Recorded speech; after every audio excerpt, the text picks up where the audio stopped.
Nuns are central, pious figures in the Catholic Church as women who have vowed to dedicate their whole lives to the service of God. One core vow a nun must make before she's officially accepted into the fold is chastity. Nuns have sworn to live their lives without marrying or sleeping with any man. But as you're about to find out, not all nuns keep their vows. In fact, Catholic nuns have come under criticism many times in the past for their dirty secrets that came to light. Join us in this video as we explore the secret lives of nuns who broke the rules. Please subscribe to our channel and turn on notifications to not miss out on videos like this. Before we talk about specific naughty nuns, let's explore the rules they should have followed. Nuns spend their days in the monastery, devoting themselves to prayer and service to God. These women have to stay holy, or in other words, live without sexual intercourse till the day they die. In the eyes of the Catholics, nuns are married to Christ. Besides chastity, nuns also live under the vows of poverty and obedience to the monastery. You're not allowed to work, and you must obey whatever the elder nuns tell you to do. You see, there's a hierarchy in the Catholic Church's nun system. The abbess is the head nun and spiritual leader in a convent. Her power and authority supersede that of a priest or a bishop, so far as the monastery is concerned. It takes years and years of service to get to the rank of an abbess, which is why new nuns, as well as ordinary Catholic Church members and other attendants at the monastery, highly revere them. But the same system makes sexual manipulation so easy. When such power and authority fall into the hands of an immoral nun, it's mayhem. This was the case with our first nun, Maria Agnes Ferreo. Maria Agnes Ferreo was the abbess of the Sant'Ambrogio della Massima monastery. Being an abbess, everyone regarded her as a holy saint, but this was before her secret, immoral lifestyle and behaviors came to light. You see, nuns at her monastery were subjected to sexual initiation rites, especially new nuns. It was so bad that it was almost a cult.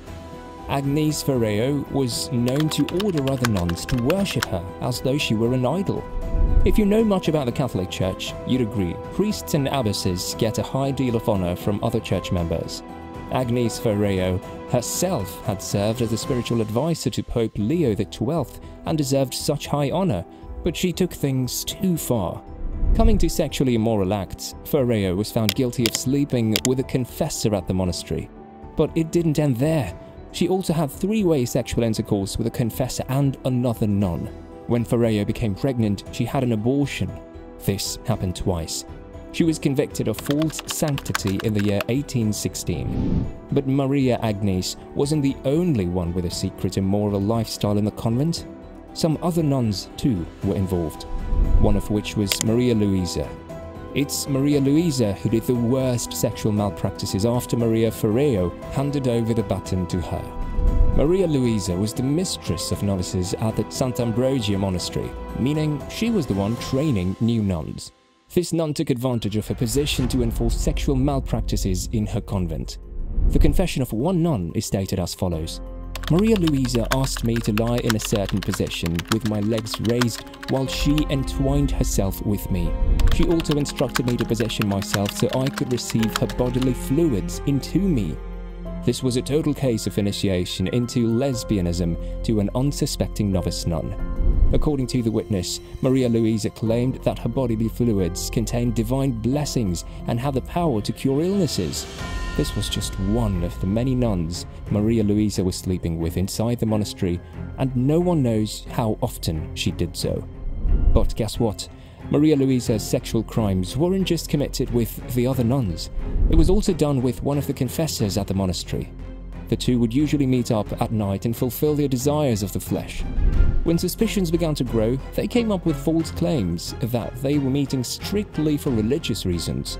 In fact, Maria Luisa tricked the confessor and other people using a supposed holy letter from Virgin Mary. But, surprise, surprise, there was no such letter. Maria Luisa had picked out a novice nun with beautiful writing and made her write letters that would back her actions. This was how she convinced the confessor to become her sex partner, and how she silenced anyone who would want to speak against her actions. The novice nun who wrote these letters was Maria Francesca. due to the beautiful writing, it didn't take long for everyone in the convent to believe and abide by these letters, and so Maria Luisa's acts continued. Whenever nuns would complain about the secret rituals performed by Maria Luisa, they'll mysteriously die of sickness. This was actually a crime of secret poisoning, another way Maria Luisa silenced people. It was never known that Luisa could go as far as poisoning other nuns until Princess Katharina, a German princess, came and placed allegations. She was the one that helped blow up the whole scandal. Princess Katharina was a widow. She had lost her husband twice by the time she was 36 years old. Rather than fall in love again, she decided to become a nun to live a life of peace and holy order. And so she joined the nuns of the Sant Ambrogio monastery. At this time, she began noticing suspicious behavior like that of Maria Luisa. She noticed how the whole monastery seemed to worship its late founder, Abbess Maria Agnes Ferreo. She also spied the suspicious behavior of Maria Luisa with a confessor and with another man she referred to as the Americano. Luisa had everyone wrapped around her little finger as she claimed to receive visions, letters and visitations from the Holy Virgin Mary and even Jesus Christ. As much as Maria Luisa's acts were noticed, she always had a perfect cover-up, the letter from Virgin Mary. For a long time, the trick worked, helping her justify her acts or threaten those who wanted to kick against her methods. But eventually, Katharina realized it was all a play to cover up the many evils going on behind closed doors in the monastery. The higher nun noticed her defiance and wanted to silence her through poisoning her food. This was when Katharina began to cry out for help. The princess smuggled out several encrypted letters to her people. Thanks to her position as a princess, her allegations soon got to the right people in the Vatican, where she accused the convent of cultism and Maria Luisa of feigned holiness and other crimes. Now, you may be wondering what became of Maria Luisa? Well, she got punished for her crimes. You see, the charges Princess Katharina brought up were no small charges. They prompted the swift intervention of the Inquisition. In case you didn't know, the Inquisition is the holy office set up within the Catholic Church to punish heresy. It was famous for its extreme methods of torture and punishment. They were the ones who ordered that Agnes Ferreo be stripped of her title and sent to prison in the year 1816. This was, of course, before Princess Katharina joined the monastery. Maria Luisa, on her end, was made to stand trial before the Inquisition after interrogations were made. Investigations lasted from December 1859 to February 1862.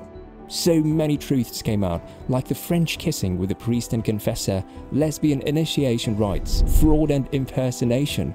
They found out she used poisonous substances like opium and mercury to poison nuns who stood against her, which was what she tried with Princess Katharina, who managed to escape death but ended up very sick. Maria Luisa was sentenced to 20 years in prison as punishment.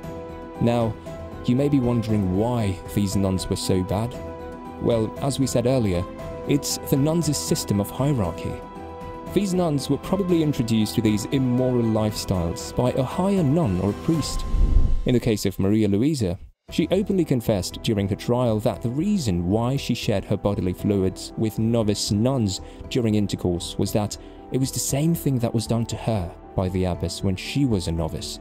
And so, you see, that's just how the corruption spreads on and on. By the time all the secrets of Sant Ambrogio came to light, it made the Sant Ambrogio monastery very famous, but for all the wrong reasons.